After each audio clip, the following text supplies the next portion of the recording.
Hello and welcome to this discussion on Defense Budget 2022, charting to path towards self-reliance. Last week, Finance Minister Nirmala Sitharaman, in her budget speech, underlined India's quest for domestic defense industrialization. She mentioned prioritization given to the domestic defense industry and the need to strengthen defense research and development. This year, the budget has allocated rupees 5.25 lakh crore, which is approximately 10% more than the last year's allocation of rupees 4.78 crore. 4.78 lakh crore. Now, this hike in allocation comes in the backdrop of multiple security developments: the border stalemate in Ladakh and the growing maritime competition with China, the return of Taliban to Afghanistan, and the fragile security situation in Kashmir. But there is also a background of the ongoing military reforms and the Modi government's push for defense self-reliance through Make in India and Atmanirbhar Bharat initiatives. Just a week before the budget, there was good news to the domestic defense industry, with India finalizing the $375 million deal with the Philippines for the sale of BrahMos missiles. So, what does this budget mean for India's self-reliance in defense? How has it catered to the defense services requirements? What more needs to be done to expand domestic defense industry, particularly the private sector? And what is the state of defense R&D? To discuss these and other questions, panel of eminent speakers. I'm delighted to welcome Lieutenant General P.J. Pannu, former Deputy Chief of Integrated Defense Staff, Dr. Tara Karta, former Director, National Security Council. Thank you all for agreeing to participate in today's discussion. If I can begin with General Pannu, what is your take on this year's defense budget? How does it cater to the military's requirements? If you can unpack it for us. Thank you. Thank you, Samir, for getting me over to discuss the defense budget, which is always very complicated and it generates a lot of debate amongst the veterans, amongst all those who are working for national security, because India is a country where two adversaries are active, where most of our armed forces are deployed on active borders, and more so in last couple of years and in last 2 years, really speaking.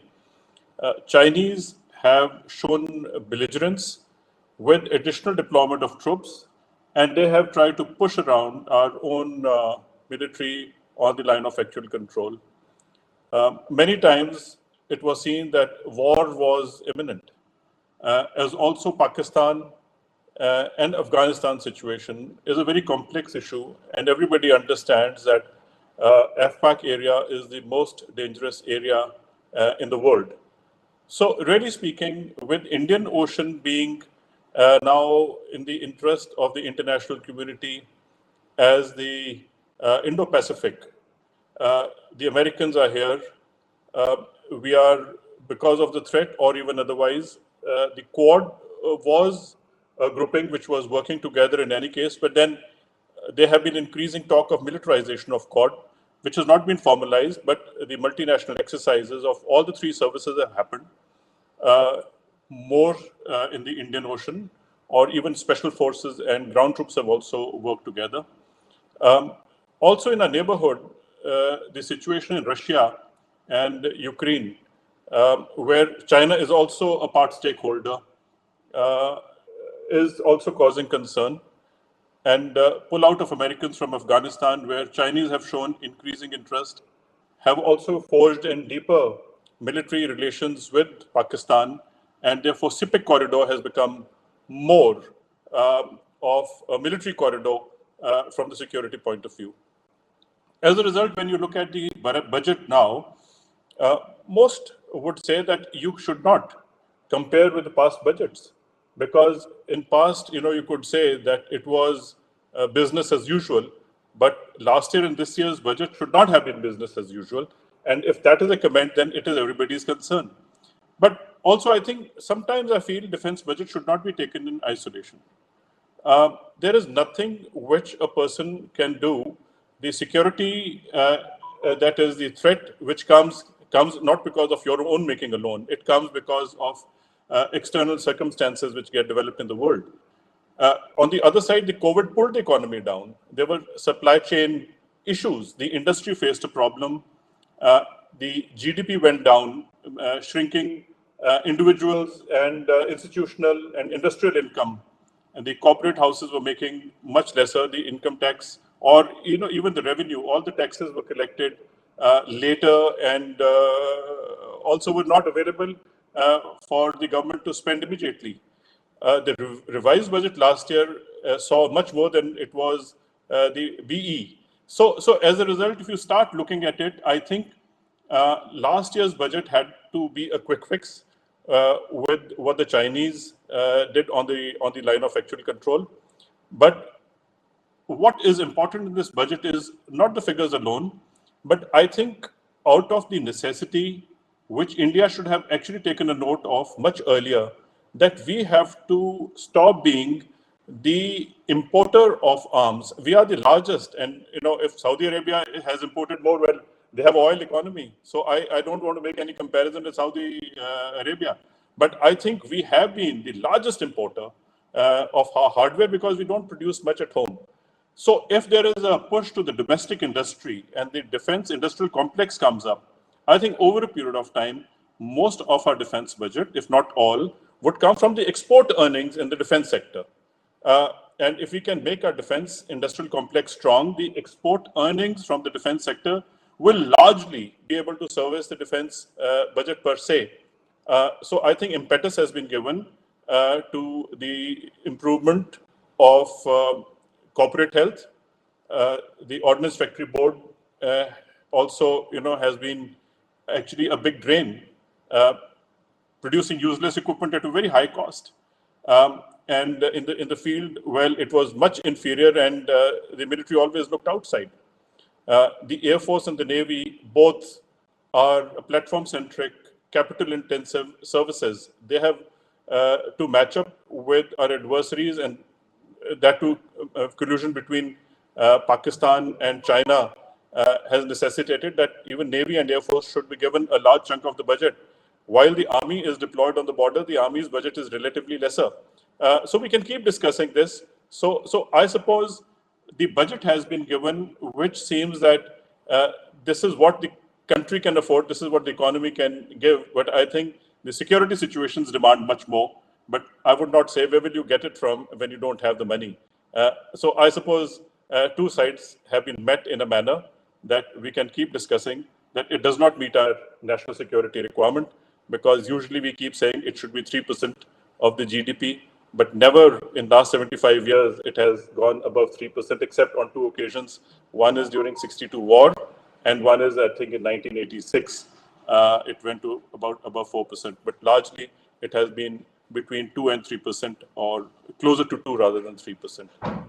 I would say that the domestic industry for capital procurement has been given that priority, that earlier it was 58% of the capital which was allocated to the procurement from the domestic industry, and this year it has been 68%.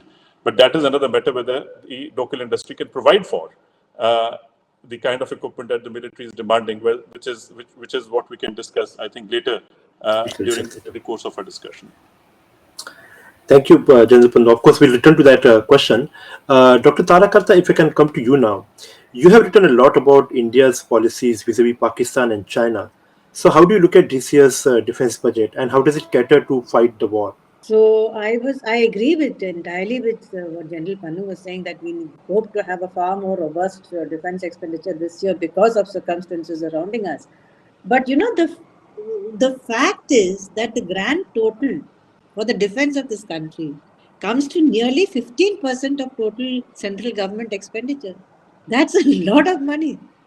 I'm talking of, when I say grand total, I'm talking of the entire thing. We're talking of border forces, everything together is, you can't, there is a ceiling beyond which you can't go. We're already talking, that comes to about 2.33 of GDP. So yes, we haven't come to the 3%, which I think was rejected by finance ministry in 2018, if I'm right, where they said that we cannot allot 3% because it is, we have prioritization which goes on all the time. Therefore, we can't have a flat 3%. But having said that, you know, any defense minister who was flush with funds also could not give you enough that you need right now. It just can't be done. Why? Because this has been going on for years. Samir, from our own experience, that in the shortfall over the years has been so huge for the defense services that to catch up, it's going to take a much above 3% of GDP to catch up on what we haven't been able. I mean, as much as I think this is a figure which I have is almost up to 27% shortfall in some cases over the years. So that's not going to happen. But having also said that, so what do you do next? I mean, what is and also an interesting aspect is that the Ministry of Defense has changed its definition of what is the budget. It now includes pensions also, which it wasn't there earlier. So your percentage of GDP, you have to calculate it like that and see what is the actual defense expenditure which the services are being given. So that is another thing. So when we say in terms of what can we what can we actually afford, it's a very tricky question because afford versus what you actually need in case post Galwan is two different things. But what the services and what we've been, when if the finance ministry says prioritization, we are also talking of prioritization for the services. So, in my very limited experience, the government has rarely refused what the services have asked for. Very rarely. Projections, as you know, defense, if you'll pardon me, General Pandu, projections are sometimes way beyond what you can actually expect. So when you see a shortfall between projection and what is allocated, that shortfall may look immense, but the projection is unrealistic in the first place. So you need some prioritization within the services to see what do you want, what is needed the most, and so on, which is fine, right? As long as it is realistic. But now we have figures where we say the Navy has brought down the number of frigates that it felt it required. And that is a definite figure. When it says it needs, I think we have the figures. I think it says 53% shortfall in the last, which is, like I said, shortfalls are a little tricky. But it has cut down its force expansions from 200 to 175 warships. That is a definite figure. That's something we need to be concerned about. The Air Force squadron strength has come down from what is for 40 squadrons. I think now it has 33. So, again, a definite figure which we need to deal with. So, if we say, what do we do next? I mean, the army, inevitably, what everything comes down to is manpower, which we also have seen when in the years of service that several times where the capital budget was shaved off and put into the revenue budget because there wasn't enough of pay allowances. And every single time the argument was, oh, the army has to cut down the manpower, including the prime minister has made that point, that you have to think of more ways, technology intensive ways. But those, and I'm sure General Pannu will bear me out, while that is eminently desirable, in certain parts of the border, you can't do without manpower. If you have an insurgency, you have to have manpower. So it's easy to say, but very difficult to do. So how do you get, how do you sort of go beyond this? Because it is clearly necessary that the army can allot more to its modernization. So we can come to that later, but that is a necessity where I think the army has its priorities right, but getting there is going to be difficult because you're talking of better firepower, better informatization, where you can knit all these things together and bring more force to the ground in areas where then reduce manpower. But what China is doing is preventing you from doing exactly that. And I think that's very deliberate. It's this constant prodding at the borders where you cannot then do anything. So the budgeting exercise from the MOD side and from the services side is beset with these problems of how do you prioritize and at the same time deliver on the ground. So I'll stop. Of course, that question of prioritization, I think, comes when you do when we are falling short of the money to purchase all the equipment. But let me bring in Dinakar here. Dinakar, as someone who has tracked this defense sector for many years, how do you look at this budget? Does the 10% hike justify the expectations from the armed forces? Firstly, thanks Samir for having me here on this important topic as well as the eminent panel here. So on that note, yes, to put things, actually taking forward from both the previous speaker said, some very, very interesting points they brought out. So just take lead. Actually, I'll be leading from there effectively. So in that sense, this year's budget is a fairly reasonable budget because the pure numbers mask a lot of things. So if it's actually just going to just a bit of detail into the number, it gives you some interesting insights, just this year's and the previous years, because we're actually looking at the post 2020, the whole standoff situation. So if you actually look after that, the two budgets, it actually throws up some interesting details just beyond the numbers. Say, for instance, the last year budget, within the budget, between the budget estimates, the revised estimates, there was almost a 21,000 additional allocation given to the services last year, which majority of it went to the army, by the way, because they were doing a whole series of emergency procurements. As the army chief was on record saying they did about 18,000 crores worth of emergency procurements, which includes about 38 deals for emergency and fast track, as well as additional capital procurements worth 13,000 crores. That was last year in the backdrop of the standoff. And this year, if you look at the budget, again, if you see BE to BE, the capital has gone up significantly. But again, there is something which masks the difference, because the army has effectively surrendered 11,000 crores, 11,100 crores unspent to the finance ministry, and the Air Force gave back about 1380 odd crores, together about over 12,000 crores. And the Navy, for instance, budget estimate to revised estimate, the Navy got over 12,000 crores, 12,700 crores to be more exact.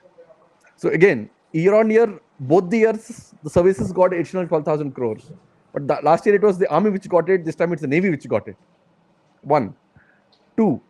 And effectively what was surrendered by the Army and Air Force was taken by the Navy, which utilized it for a whole series of capital procurements, and many of which, again, to put things in context, went for committed liabilities of the previous year, which they were actually backlogging for the last several years. And they got some major inductions, commissioning happened with last year and lined up for this year as well. Two.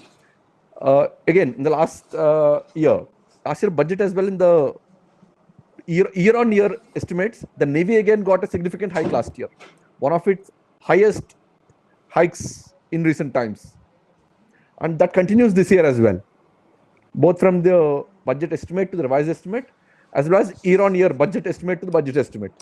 So you see effectively, again, just a small metric there for the naval fleet. In the breakup of the naval allocation, you have naval fleet, which is the ships and submarines, capital platforms, and the other equipment, which essentially go into these platforms largely in a bigger way. So they got about 21,000 crores last year, 21-22. This year, the number goes to 35,452 crores. And this is almost a 75% hike for effectively for your ships, submarines, and their associated equipment. There'll be a few incidentals, which common equipment, which could be removed in your final calculation, but just put a overall sense of how things are. So that kind of two things. One, your status quo on the line of actual control has changed probably forever. I mean, in the army chief's own words, he said you're seeing a LOC kind of situation on the LAC. How things pan out if the disengagement is incomplete, how it pans out is a far thing. So now the army is prepared to stay. One, probably the biggest change that has come about in the army in the last several decades, in the permanent status quo change. Two, this is also the last 2 years also show a recognition of your what ma'am also pointed out, the naval component of it, the maritime threat. We have been there have been reports, and we all have been discussing it, how we are falling back or falling behind China in the race, the maritime domain, by being too focused on the land borders. So probably this year and the previous year probably kind of maybe, you have to wait and watch for the larger trajectory and the trend, but at least it's in a bit of a sense some course correction. And now with the DMA, the Department of Military Affairs coming in, the Chief of Defense Staff coming in, and now we are also having a combined long-term maritime perspective plan, which is being finalized. Each service is now trying to realign their LTI PPs along with the common overview, which is actually underway now, as the Navy Chief and the others have said in the recent press conferences. So that comes in, some amount of reorganization will happen. Again, that 200 versus that 170 ships number, all that will again be subject for review probably in the next few months. I mean, if COVID doesn't delay them too much now that things are coming back. So that will kind of, give us a better, probably consolidated picture now that there's some amount of, or rather a greater amount of realignment happening between the three services, or ironing out the common, overlaps. And as we know, again, each service on the same platform, they both buy the same thing. You're actually spending more. I mean, for no reason. So those kind of things probably, will get ironed out, and that will also bring in your better optimal utilization of resources, which is as much utilizing your resources better is as much as giving additional resources. So that should kind of also for the next budget probably we'll see that rolling happening soon. So now the second part of the budget, one is your procurements and modernization. Second is the stress on the indigenization and the domestic boosting. In that sense, a couple of things stand out. I mean, the overall effort for indigenous or domestic industry continues in the last 2-3 years. What you have seen, the positive, what was then called the negative import list, now called the positive indigenization list. We have two lists of our over 200 items. Then we had some sub-components assemblies and also been issued recently, and a series of other initiatives have been lined up. And there's a review of all the projects also going on as we speak. In the next few months, again, the Defense Acquisition Council should kind of put that in context of how many of the global deals will be cancelled and put in the domestic procurement channel. So that's one. Probably will get into this domestic discussion in the next subsequent discussion. So I'll stop it there, and we can take it forward. Thank you, Dinakar. In fact, your point about the increased allocation to Navy is, I think, more important because even amongst the three services, I think the Navy is the most indigenized in Yeah, terms of its equipment as well as the fleet. But indeed. General Pannu, coming back to that question about the defense self-reliance, we listed out all the efforts, including what Dinakar said about the positive indigenization list. You talked about the restructuring of the Ordnance Factory Board. But what is your assessment of these efforts in achieving the self-reliance in defense? Samir, the intention is good. The plans are being made, but unfortunately, there is not sufficient push to it. If you look at, really speaking, Make One projects, when you talk about indigenization, over years we've been talking about it, but nothing substantial has come out of Make One. Very little has come up. Our industry has no idea what the military wants. And military keeps looking at something which is ready-made and they need it today. As ma'am was talking about running and buying stuff, it's like going and buying a fire extinguisher after the house has been set on fire. And then, you're not getting it, and then you said, get it somehow, somewhere at whatever cost. So, there will be a lot of friction and you will end up spending more, whether you're going to fight a war or not, but you have to spend it. So at the end of it, it is either the fire is there or the threat of fire is there, and you have bought fire extinguishers last minute. I think there are two things which are extremely important here is that you cannot just have year-on-year budgets and keep discussing year-on-year budgets. You have to have long-term plans matched with your long-term threat perception. No adversary will tell you the year in which he or she is going to attack you, or have a kind of a threat of the kind that you should prepare for. There will always be surprises, and therefore military always constantly keeps exercising. You cannot compare Navy with the Army, and the reason is you can lose ground today. But what is Navy going to do today once the war is already there? I mean, they can protect your coastal areas and the island territories at best, and I think Navy is quite competent of doing it. But if you want to do projection in the ocean, well, it means that you are reaching far into the Indian Ocean, and maybe you're looking at South China Sea. I think there are many Quad countries we are looking into South China Sea. So you really don't have to. On one side, you are just cutting corners and say, okay, I will barely defend my territory, and that is sufficient. And on the other side, you say, no, I must reach the South China Sea. I think these are two different things. If you had to do something like this, Well, the investment should be to retake Excichain and POK. Was investment made on that? No. Are we making statements towards that? Yes. So I think what we intend doing, what we say, and what we prepare for are very different things. And some are only things to be said. So, really speaking, one is preventing your threat by having a long-term plan of the Navy. But I think the immediate defense of the nation is extremely important because you cannot afford to lose inch of territory because morale suffers, the image of the country suffers. Largely, the adversaries get emboldened, and then we start uh, going and becoming dependent on something that you don't manufacture, and we don't have any promises of spare parts and repairs coming later on, which are then given to us at costs which are phenomenal, and you can't even foresee your repair and maintenance costs would be so high. Uh, so as a result, what you asked me was indigenization is the only answer, but I don't see defense industry prepared for it. You will get a measure of it. Just ask any investor, uh, any bank, like SoftBank, would they want to give loan to somebody in the defense sector? The answer is no, we don't. We don't give any loans to any industry which goes into defense because they deal with the government, and we have no idea whether the equipment will be sold or not. Yes, we can give loan to somebody who's into fast-moving, uh, public goods or into services. But nobody finances a defense industry, and that is a problem. And the government must make provisions to finance it. Secondly, the military must lead the industry into exactly what they want.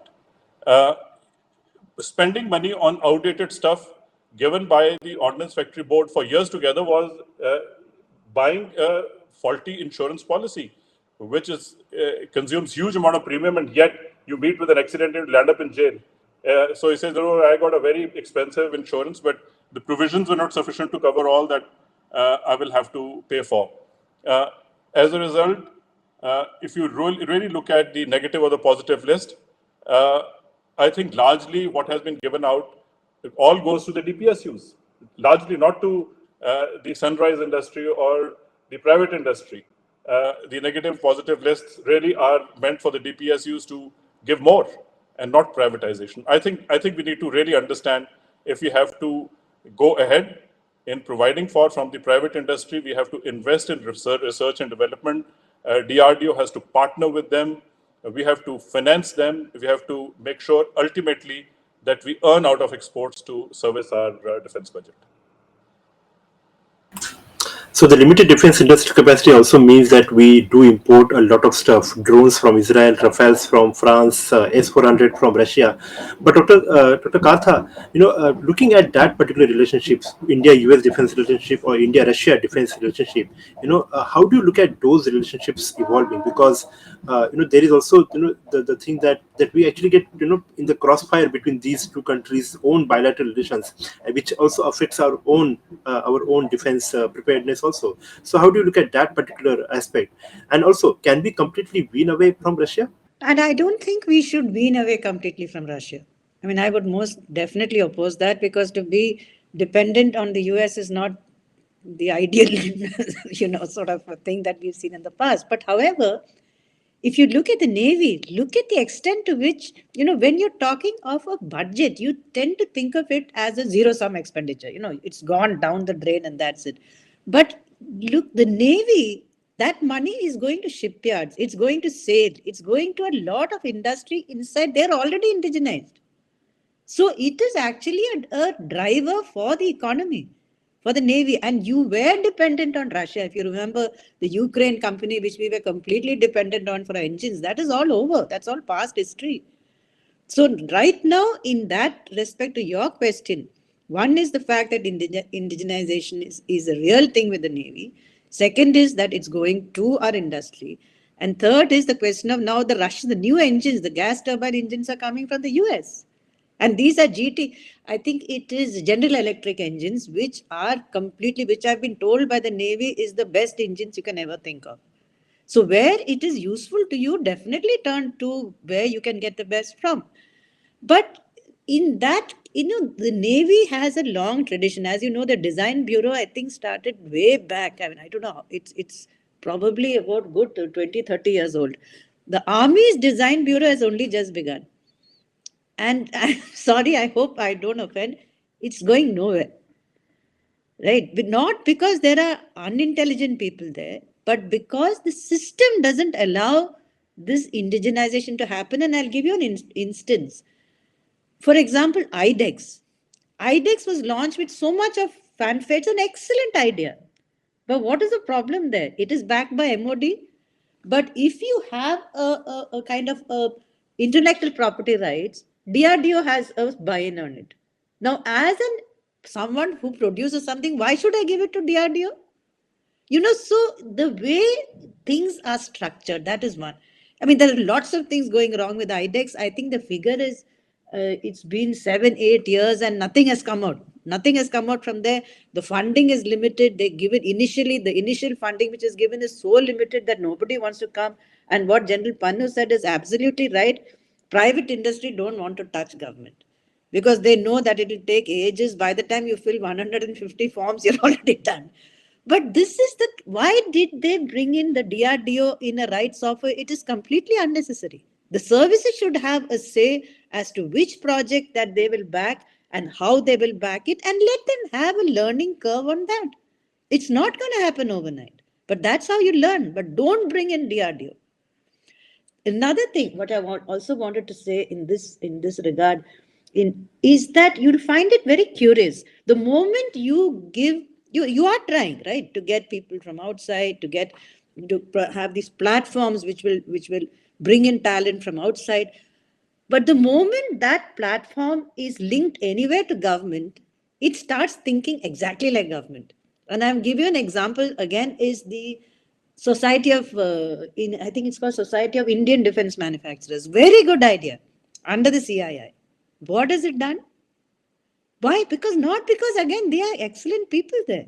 But they have to wait for some ambassador, somebody to come, some envoy from somewhere has to come and see a meeting, some paperwork has to see. You are into the government red tapeism and bureaucracy.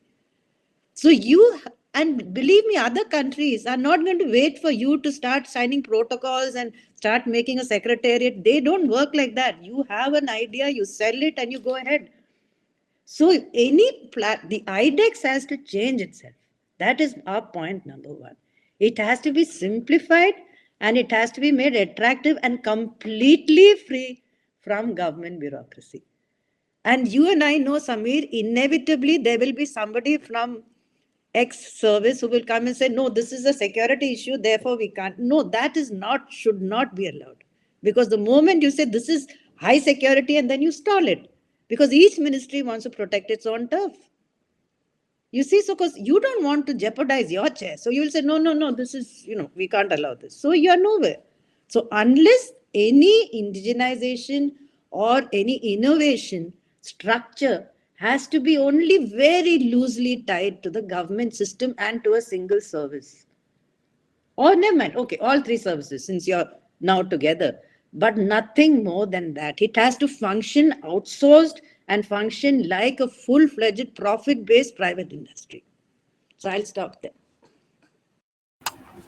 Thank you, ma'am. In fact, one of the other related dimension of this is also the delays in procurement and induction of the arms and major weapon systems. I mean, just to name a few, the Army's infantry weapon systems, the induction of the P-75 Calvary class submarine for the Navy, the delayed induction of the multimedia combat aircraft.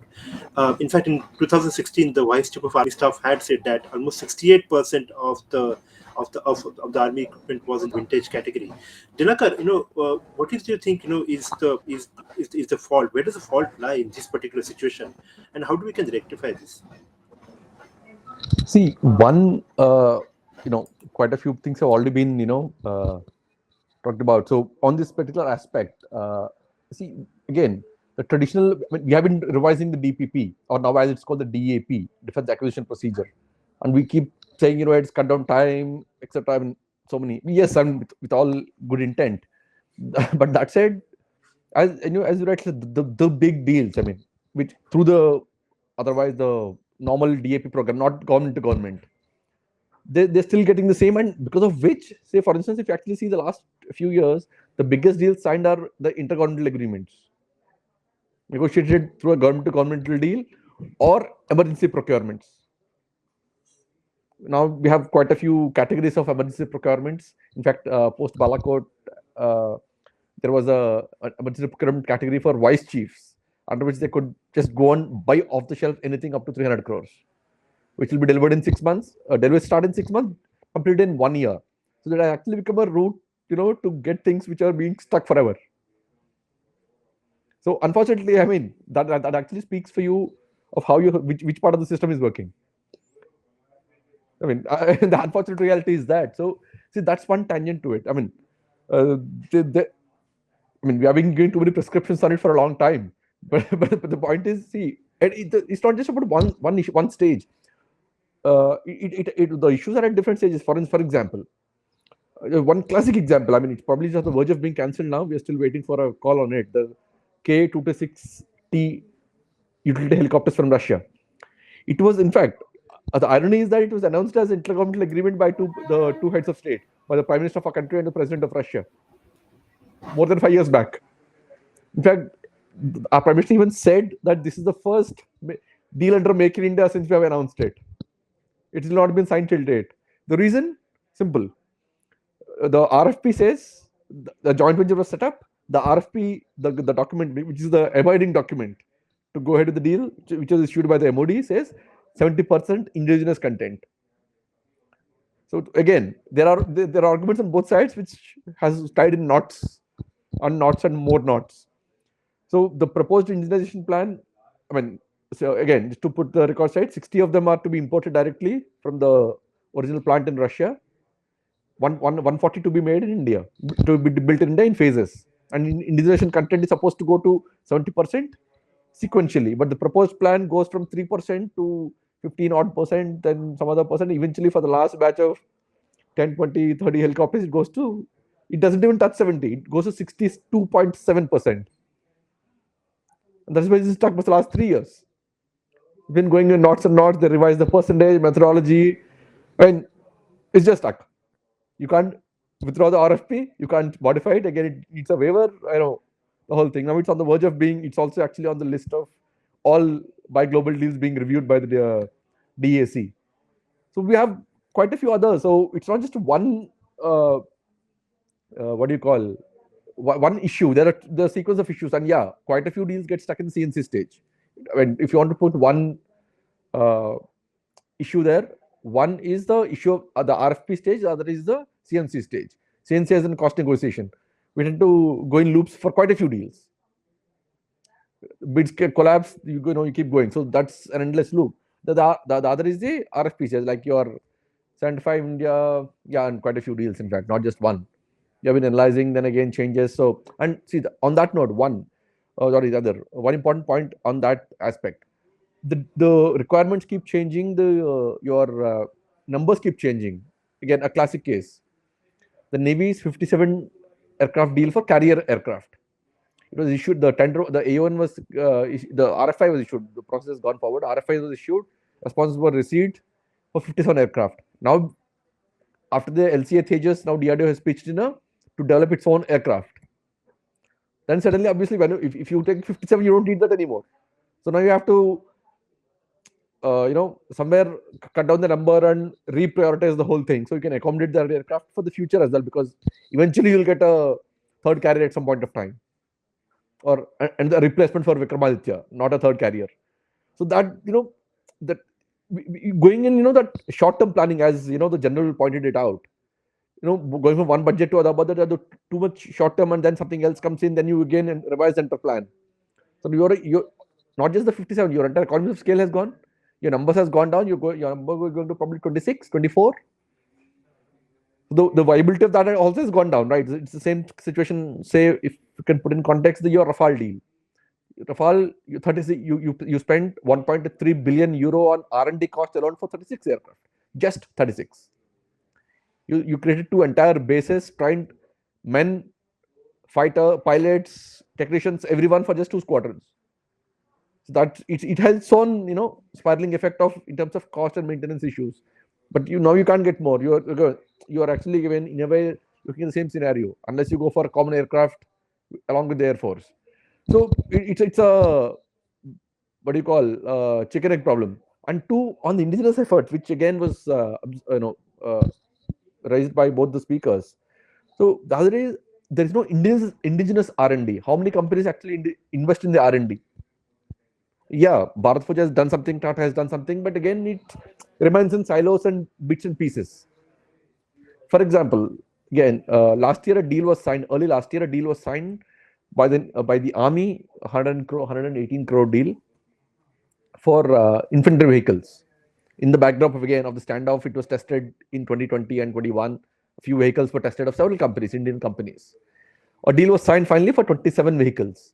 Each vehicle turns out to be around 4.3 crores each vehicle. But I'll not name the company, which is not too difficult to guess. But the point was, it turns out the original technology for the company was coming from some foreign company, not the West, but someone else. So again, the question is again, what valuation, how much of it is actually, if not you say import, you end up saying, okay, the buy and make or, partnership and collaboration. But then the question is how much of collaboration is actual collaboration or value addition in that sense. So in that sense, the R&D in real terms by Indian companies is not really up to mark. It's again because they don't really invest much because they don't get the orders. So it's again the same chicken egg problem which happens. So this year, one measure proposed that 25% of the R&D budget will be earmarked for the private sector startups or academia and companies. So the idea is again great idea, but now the real this thing depends on how it's implemented. How much is actually the whole idea of the IDEX or make one, make two, and so many others which have been announced over the years. But now the real thing depends on how effectively this 25% is implemented. And two, which is again a long term has been a demand for private sector is the testing and trials and testing facilities, which again the government announced that they'll set up a nodal agency. But that said, again, it all boils down to the brass tacks. How the implementing goes. In that context, one interesting thing is the Air Force, which in 2018 had announced this Meher Baba Swarm Drone competition, which eventually four companies have emerged in different categories, and in fact deals have been signed with two companies recently. So that was actually, it was not too much money, but then for a startup, what was offered was quite a reasonable amount of money, and that actually kind of developed the skill in 3-4 companies. And it is a small handheld drone or a quadcopter, a relatively low-ended drone, and not the hail or mail what we are looking at in the upper spectrum.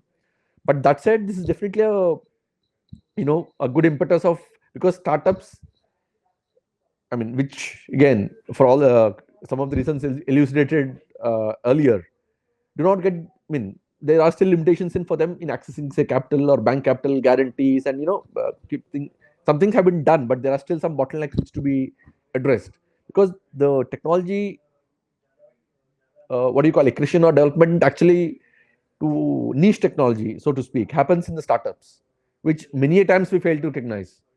We have so many examples in the past where startups have developed very specific niche technologies or specific equipment or sub assembly component, which eventually was acquired by a foreign company and sold to us back again as marked by that company stamp. We imported our own equipment made in India. It happened. I mean, we have seen too many such cases. So that's those are the what do you call, the devil is always in the detail. That's where those little refinement and focus needs to come in. Initiatives are good, but we need some concerted effort in that direction.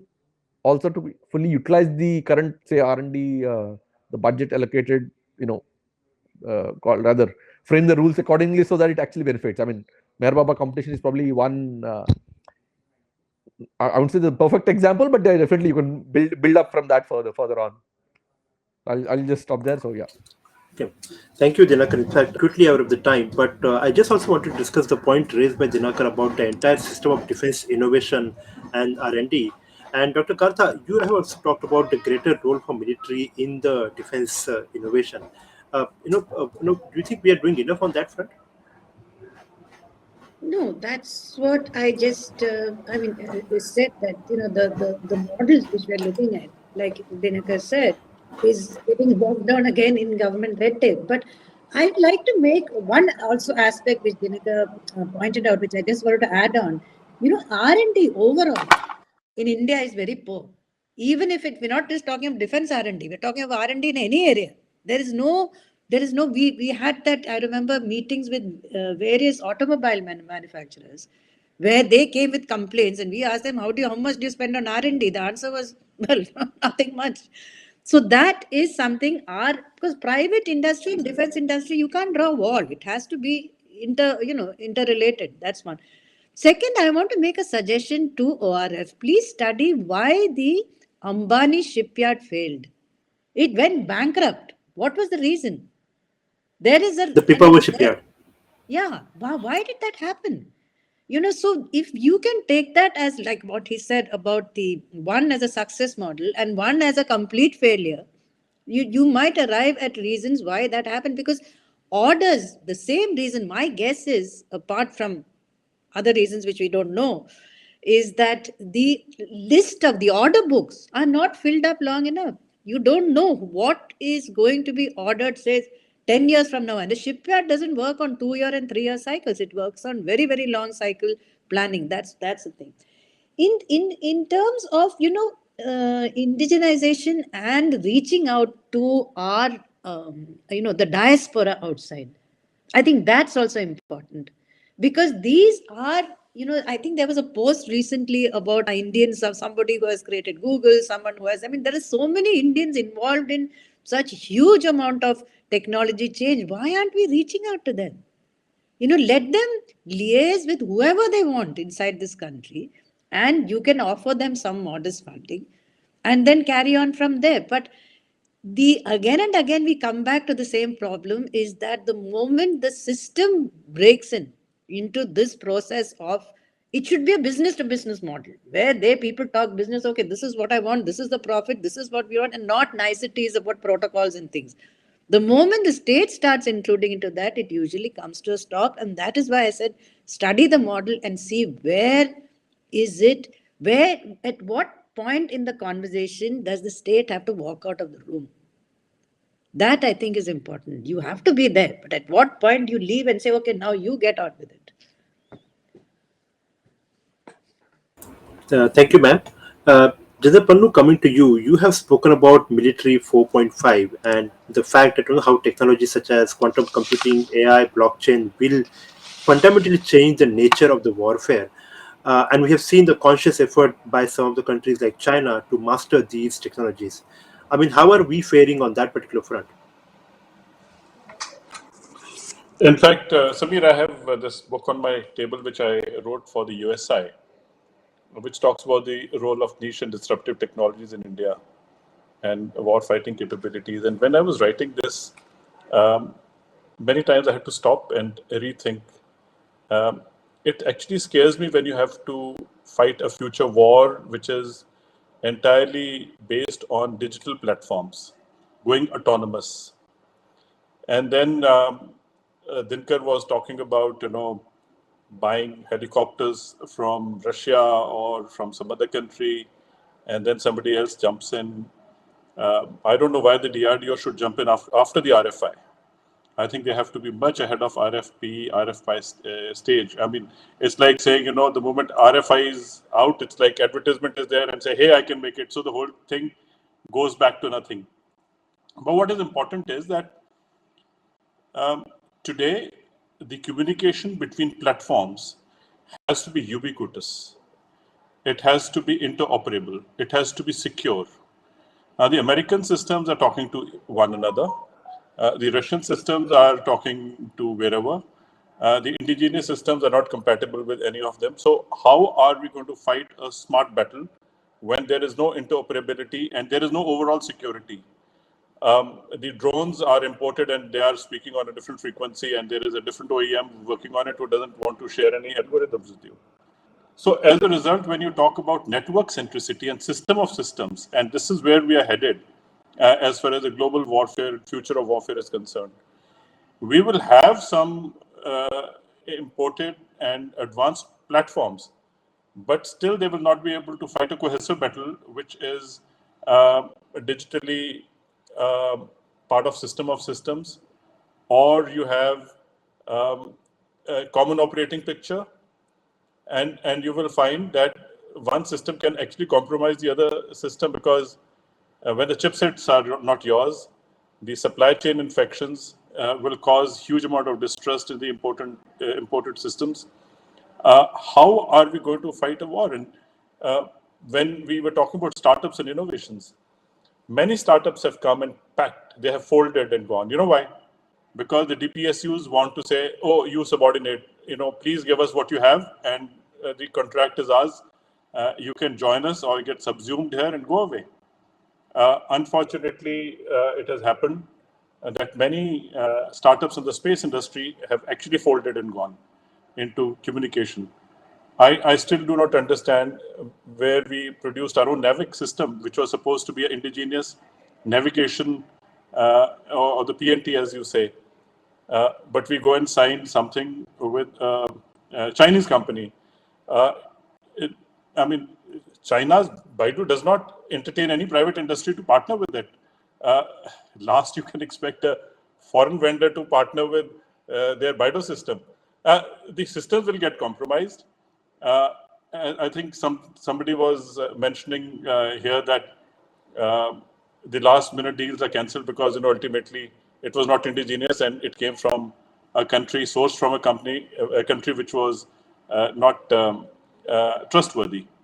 So as a result, I think it is not about just defense budget. I think we have to sit together largely and understand what is the overall size of the security envelope we want to give to our country, uh, rather than making a budget-based capability. We can't have a budget-based capability. We have to have a threat-based budget, which is desirable, which may be 3%, 4%. Well, that doesn't matter. It can total up to anything.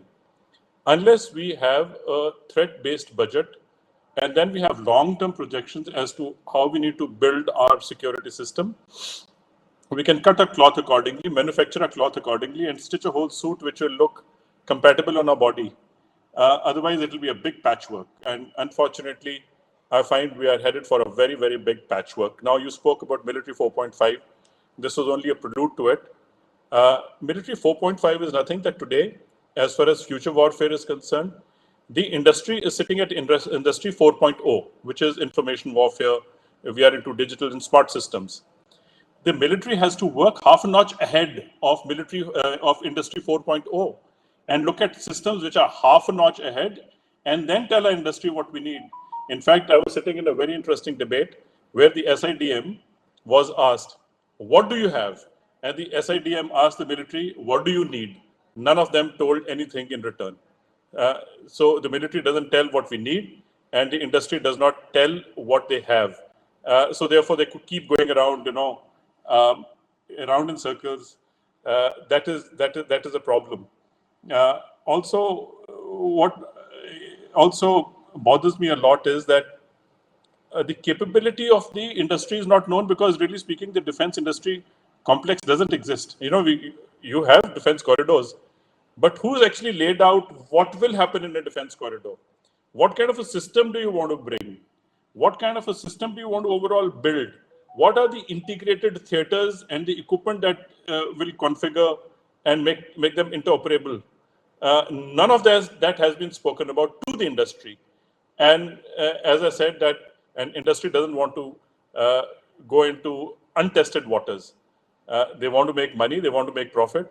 But the moment a vendor or a person who's into industry or dealing with business, he's or she's considered as somebody untouchable. That no, we deal with industry. So then, who do we deal with?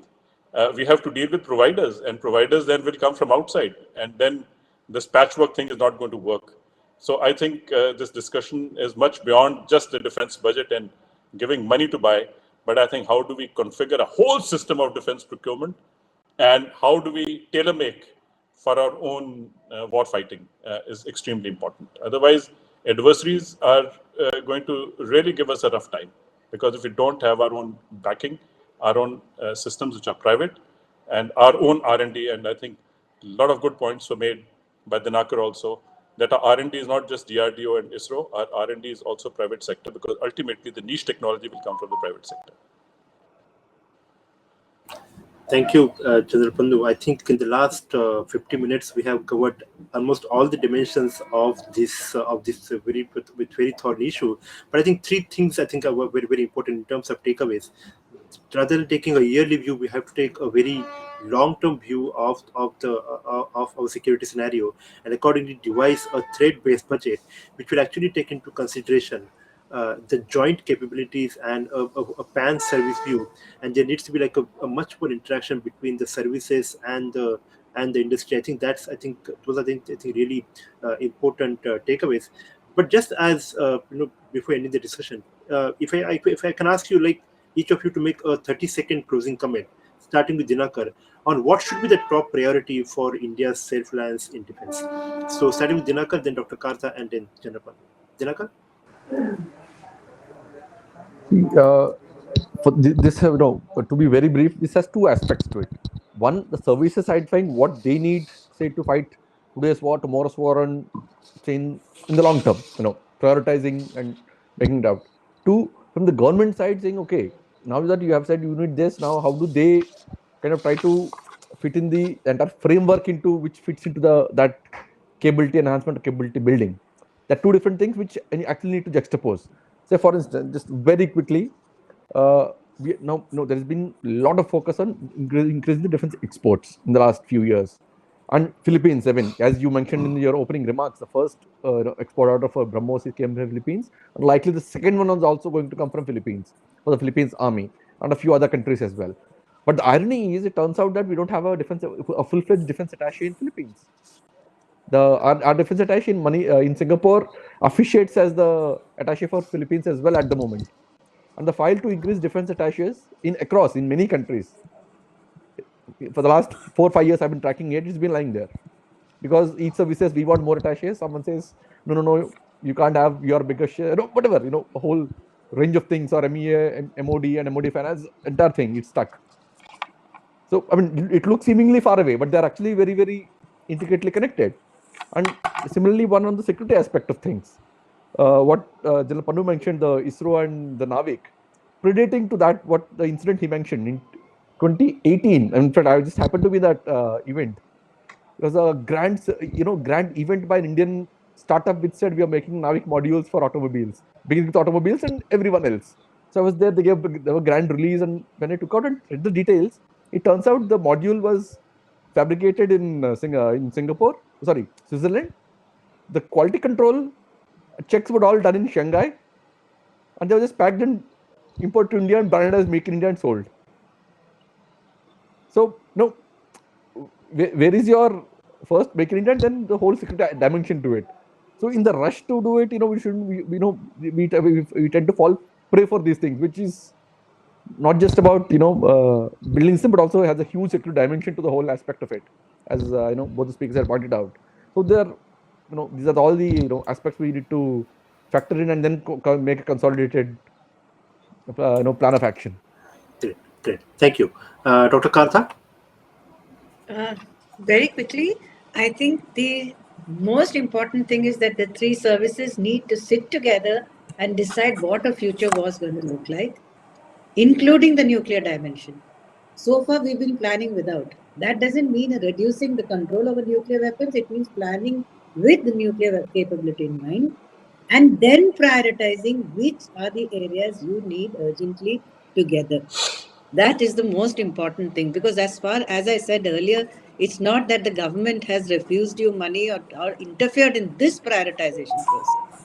And also in terms of finalization of deals, let's not go there. I think I'll stop there. That is the most important in future. Thank you, ma'am. Janapannu? I think mostly has been covered, but what is important for me to communicate here is that our defense industry really should be looking at making world-class military equipment for the world. Let the Indian military buy from it, whatever they want to buy. We keep looking at the three services, what do they need, and the three services keep looking at what do you have. It's not going to work. We build for the world, which is world-class, export it, and the Indian military will buy from here. And also, ma'am spoke about the nuclear dimension, of course, which is really a different dimension. We keep saying it is not meant for war fighting. It is deterrence, and it has got checkmated because everybody has it, and nobody is going to allow it to be used. That is another matter. But I think on the other end of it, we've gone to hybrid war. Drones picking out on individuals, one general knocked out, one system damaged, critical infrastructure being attacked by the cyber attack. The space looking at very minutely, a small piece of equipment can be targeted, the hypersonic missiles coming in, and we have no defense system for it. So I think when you producing for the world, it is not only the defense equipment that you produce for the world. I think you have to invest in three things: the power, the materials, and the electronics. If we categorize into this, and then the moment we become digitized, I think we are going to have huge amount of power, which is going to be, there are going to be power outages. And power is also the critical infrastructure, which is going to be targeted. Imagine if the power is targeted and there is a power outage for a week, all your digital platforms are going to be down. And there is nothing going to work. Secondly, unfortunately, whatever R&D we are doing it with imported materials. We don't have materials in India. We have to import materials. And our research and development stops because that material is not there because you don't have silicon, so you can't produce wafers and you can't produce chips. You don't have this. So there are different type of materials now being researched on that you don't only need to build a chip on silicon. There are other materials which have come up. So I think there's huge amount of research and development, innovation into PME, that is power, materials, and electronics, built for the world, and let the Indian military buy in. And I think our industrial complex has to come up, which is free from bureaucracy and the PSUs. They should not subordinate and curb the initiative taken by or steal the initiative taken by the startups. Super. Thank you so much, all the panelists, Dr. Tara Karta, Lieutenant General P.J. Pannu, and Dinakar Peri, for sharing your, these valuable insights on such an important topic. It's been an absolute pleasure in moderating this discussion. Thank you so much. Thank you. Thank you. Thank you.